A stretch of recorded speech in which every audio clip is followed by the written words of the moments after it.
And Senate leaders from both parties on Monday night. Maduro and his wife are being held at the Brooklyn Detention Center, a place infamous for its bad conditions. It is currently holding Luigi Mangione, and it previously held Sean Diddy Combs and Ghislaine Maxwell. Venezuelans across the country have been reacting to the arrest of the Venezuelan President Maduro, including some people right here in Wichita.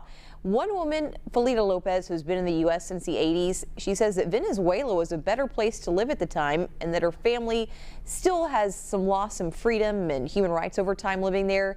She also says that President Maduro lost the 2024 election but refused to leave power. Lopez says that Americans who disagree with Maduro's capture do not understand the situation there. She offers her thanks to the U.S. for capturing the president.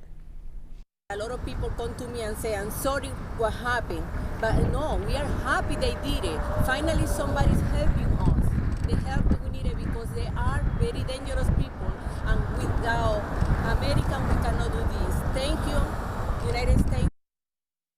While Lopez is happy, she also says she's worried for the future. She says people in Maduro's administration are still in power and that her family still in the country is afraid to speak out right now.